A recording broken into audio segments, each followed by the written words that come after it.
दर्शकों, शिक्षा व्यक्ति के लिए सबसे बड़ा वरदान है, या यूं भी कह सकते हैं कि यह प्रभु की विशेष कृपा है, क्योंकि शिक्षित व्यक्ति सही और गलत की परख आसानी से कर सकता है।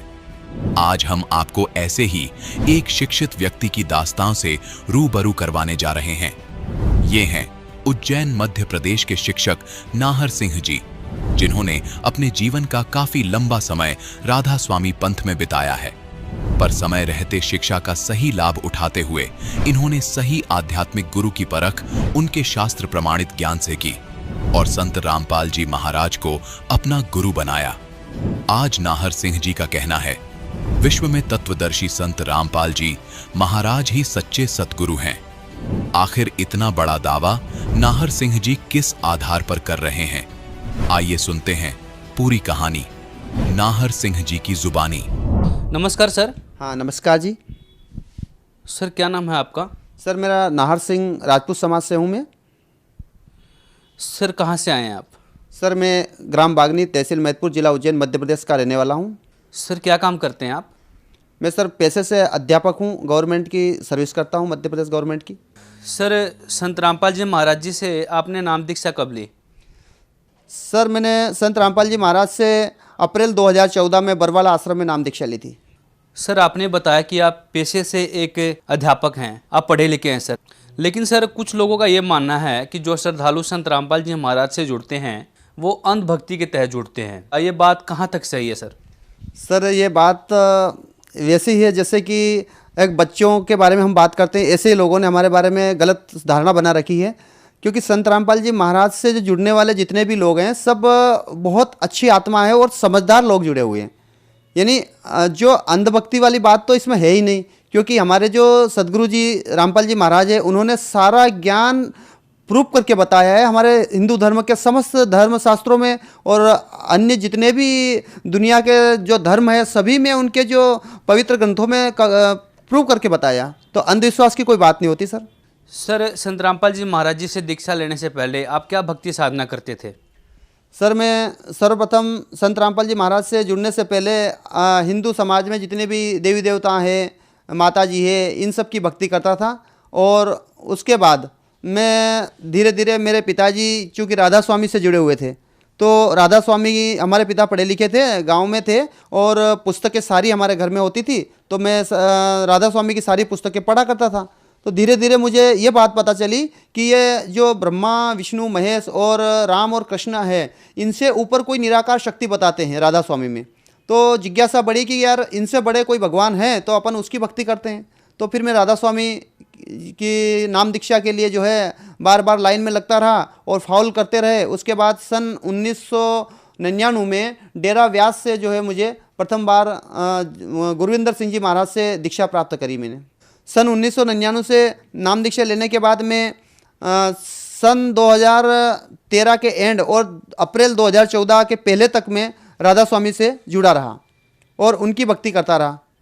सर करीब आप राधा स्वामी पंथ से 14-15 साल तक जुड़े रहे और आपने उनकी बताई हुई भक्ति की। सर ये भक्ति करने से आपको क्या लाभ हुए? सर लाभ तो क्या है कि वैसे भी हमारे पूर्व जन्मों के कर्मों से जो पूर्व जन्म के संस्कार थे उस आधार पे मिलते थे, लेकिन हमें ये पता नहीं था कि ये लाभ हमें मिल कैसे रहे। कि हम यही समझते थे कि राधा स्वामी जी की जो भक्ति, 5 नामों की भक्ति बताई थी, उस आधार पे हमें सब, जैसे मेरी जॉब मिली मुझे, पढ़ने के बाद अच्छी बढ़िया जॉब मिल गई, घर का जो है दाना पानी अच्छा चलता है, 2 वक्त की रोटी मिल जाती है, तो हम ये समझते थे कि जो बाबा जी हैं गुरविंदर सिंह जी महाराज, इनके द्वारा बताए नाम दीक्षा से ही हमें फ़ायदा हो रहा था। असल में ये बात नहीं थी। ये बात तो हमें बाद में पता चली कि हमारे पूर्व संस्कारों से सब मिलता था और हमें संत रामपाल जी महाराज ने सब प्रूव करके बताया, तब हमें पता चली ये बात। गुरविंदर सिंह जी से नाम दीक्षा लेके जो भक्ति कर रहा था उसमें मुझे बहुत सारी हानियाँ हुई। जैसे मेरा एक्सीडेंट हुआ था, मैं जब 12th क्लास में था तो मेरा एक्सीडेंट हुआ था, मेरा बायां पैर मैंने गंवा दिया, मतलब एक्सीडेंट में पैर फ्रैक्चर हो गया। उसके बाद 2-3 बार और एक्सीडेंट हुए, यानी मैं मरते मरते मालिक ने कैसे बचा दिया ये समझ नहीं पा रहा हूँ मैं। उसके बाद में सारे जो है परिवार में छोटे मोटे नुकसान होते रहते थे और यहाँ तक कि कुछ पता ही नहीं चला कि सबका मालिक है कौन। भक्ति करते करते मतलब धीरे धीरे हमारा नुकसान भी हुआ। जैसे एक्सीडेंटली बहुत बड़ी होती है, हमारे 3-3 4-4 सर ऑपरेशन हो चुके हैं, कमर का ऑपरेशन हुआ, पैर का ऑपरेशन हुआ, तो ऐसी बहुत सारी दुर्घटनाएं हमारे साथ हुई। सर आपने बताया कि आप राधा स्वामी पंथ में भक्ति कर ही रहे थे, फिर आप संत रामपाल जी महाराज जी के शरण में क्यों आए?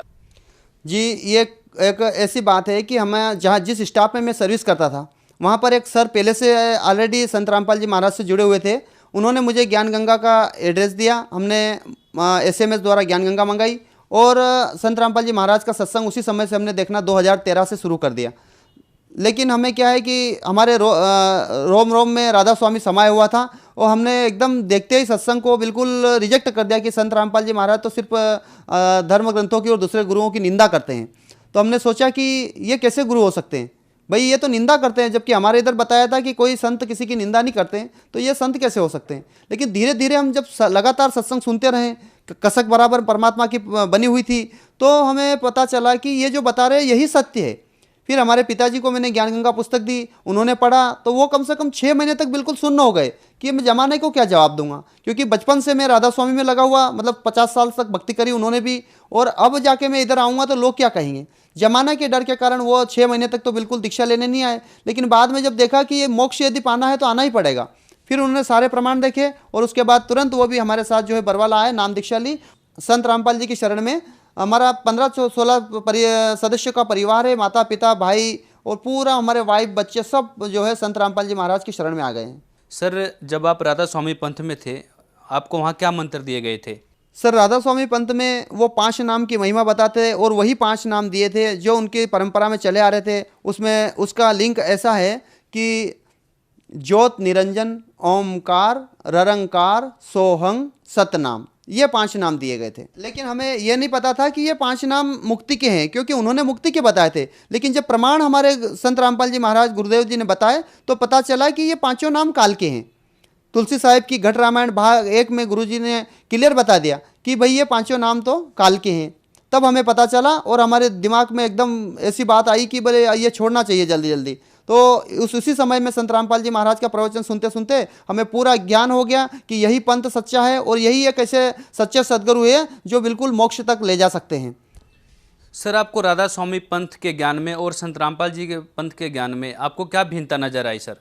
सर बहुत बड़ी भिन्नता है, जमीन आसमान का अंतर है। क्योंकि राधा स्वामी में हमें ऐसा ज्ञान बताया, ऐसी पट्टी पढ़ाई हुई थी कि वहाँ बताते थे कि हम मंजिल 8वीं की भक्ति करते हैं। ये जो 5 नाम बताते हैं वो कि हम 8वीं मंजिल की भक्ति करना है हमें। जो राधा स्वामी धाम सबसे ऊंचा धाम बताया गया था। और ये जितने भी अवतार हुए हैं, रामकृष्ण के अवतार हुए, जितने चारों वेद, गीता, बाइबल, जितने धर्मशास्त्र हैं, ये तो पहली मंजिल से उत्पन्न होते हैं। तो भाई पहली मंजिल की अगर भक्ति करेंगे तो हमारा मोक्ष नहीं होगा, हमें तो मंजिल 8वीं की करनी है। तो हमारे अंदर ऐसी भावना हो गई थी कि हम किसी धर्मशास्त्र की न माने, किसी शास्त्र को न पढ़ें और किसी बात को न माने, क्योंकि अगर इनमें फंस गए तो हमारी मुक्ति नहीं होगी।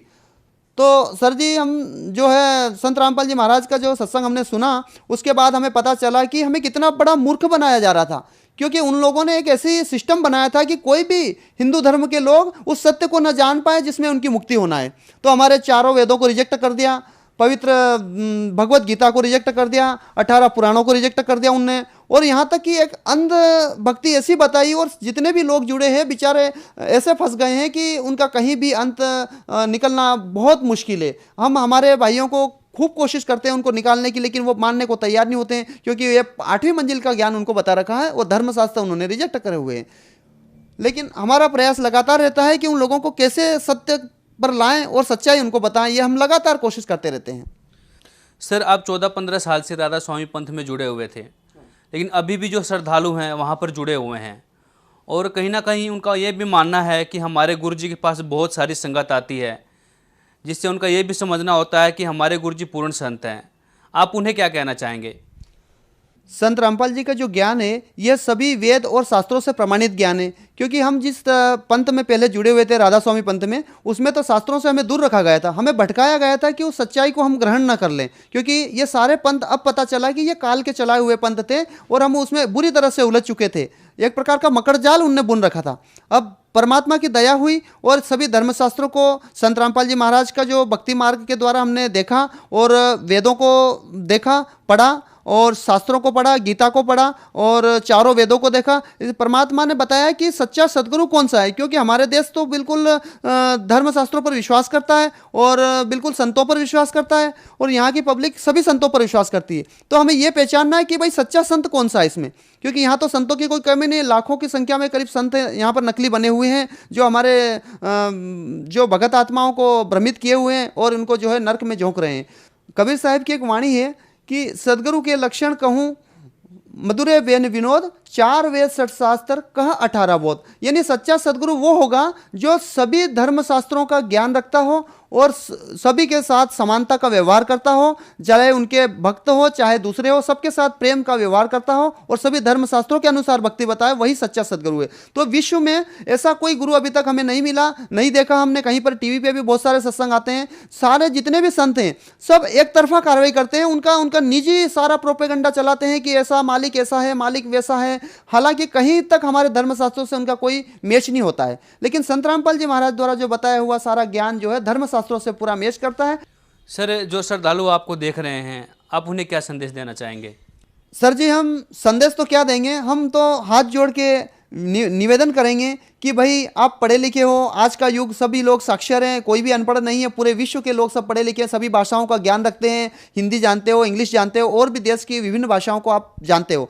तो आप संत रामपाल जी महाराज द्वारा जो सत्संग कार्यक्रम चलाया जा रहा है और अन्य चैनलों पर भी आता है अलग अलग समय में, तो आप इन सत्संग को देखिए और सत्संग के माध्यम से आप खुद डिसिप्लिन कीजिए, मतलब निराकरण आप खुद कीजिए कि आपको करना क्या है, क्योंकि संत रामपाल जी महाराज ने सारे सत्संग वेद शास्त्रों से प्रमाणित बताया है। तो आप इसको आइए, सत्संग सुनिए, ज्ञान गंगा बुक मंगवाइए, पढ़िए उसको। जो सत्संग के समय जो एक पट्टी चलती है, उस पट्टी पर जो है वो नंबर दिए जाते हैं, उन नंबरों को चेक करिए, कांटेक्ट कीजिए और आपको जो है पता चल जाएगा कि बुक हमें कैसे मिलेगी। SMS करिए और बुक को पढ़िए। उसके बाद में आप एक ऐसे संत की शरण में आइए जो समाज सुधार के साथ साथ आपको मोक्ष तक लेके जाएगा, आप अपने सनातन परम धाम को प्राप्त करोगे। सर, संत रामपाल जी महाराज जी से दीक्षा लेने के बाद आपको क्या लाभ हुए? संत रामपाल जी महाराज की जब शरण ग्रहण करी तो उन्होंने हमें ऐसी ऐसी जगह से बचाया जहां हमारा बचना मुश्किल ही नहीं, नामुमकिन था।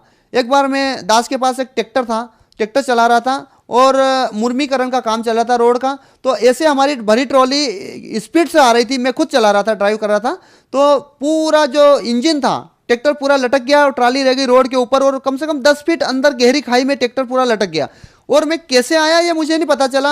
जब आसपास देखने वाले लोग दौड़ते हुए आए, उन्होंने कहा कि यार हम सोचते रह गए कि तू कैसे बाहर कैसे निकल आया, क्योंकि यहाँ तो तुझे अंदर और ऊपर ट्रैक्टर, तू अंदर और ऊपर से ट्रैक्टर गिरना था, लेकिन तू कैसे जो होशियारी से बाहर आ गया। मैंने कहा कि जी मैंने बिल्कुल होशियारी नहीं करी, पता ही नहीं मैं कैसे बाहर आ गया। और ट्रैक्टर पूरा लटक रहा है, ट्रॉली ऊपर पड़ी हुई है और एकदम मालिक ने मुझे बचा लिया। तब पता चला कि मेरी जो है आयु वहाँ पर समाप्त होने वाली थी, लेकिन संत रामपाल जी के महाराज की दया से मुझे जो है नया जीवन मिला। और ऐसे अनेक प्रकार के छोटे मोटे लाभ हुए। कहीं बिजली का करंट लगता है तो मालिक बचा लेते हैं। अभी की बात बताता हूँ, मैं जो है खेती बाड़ी का काम भी देखता हूँ, तो वहाँ पर जो अभी चने में पानी चल रहा था, तो पानी चल रहा था, तो पाइप को जैसे ही मैं उठाने गया तो उंगली में मेरे को जो एक बिच्छू ने, बहुत बड़े वाले बिच्छू ने डंक मारा। तो मैंने देखा कि यार कोई कांटा लगा है, इतना तेज कांटा। देखा तो कोई कांटा नहीं, वहाँ पानी में देखा तो बहुत इतना लंबा, कम से कम 4-5 इंच लंबा बिच्छू, काला बिच्छू बिल्कुल रखा था। और उस बिच्छू ने बिल्कुल डंक मारा और ऐसा डंक 2-3 मारे उसने। तो डंक लगते ही मेरे खून की जो है ब्लडिंग चालू हो गई।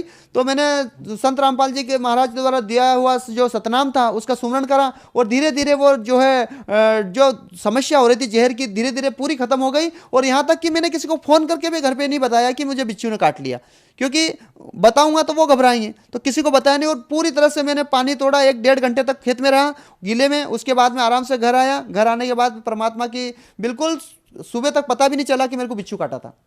तो ऐसे हमारे परिवार में छोटे मोटे बहुत सारे चमत्कार हुए। कई बार तो मालिक ने बहुत बड़ी दया कर दी। दास की तिजोरी में पैसे नहीं होते थे और कभी अचानक कोई काम आ जाता, जाके देखते थे तो पैसे भी हमें अचानक वहाँ से 10-10, 20-20 हज़ार रुपये परमात्मा की दया से मिल जाते थे। तो मालिक की सेवा में उसको खर्च करते थे, क्योंकि मालिक के दिए हुए पैसे हमें पता है कि हमारा नहीं था वो, क्योंकि हमारी तिजोरी में कितना पैसा है हमें पता होता है। और आज हम संत रामपाल जी महाराज की शरण में आने के बाद पूरी तरह से खुशहाल हैं और जीवन का लक्ष्य क्या है ये लक्ष्य हमें पता चला है और पूरी तरह से स्वस्थ हैं और पूरा परिवार परमात्मा की भक्ति करता है। धन्यवाद सर। सत साहेब।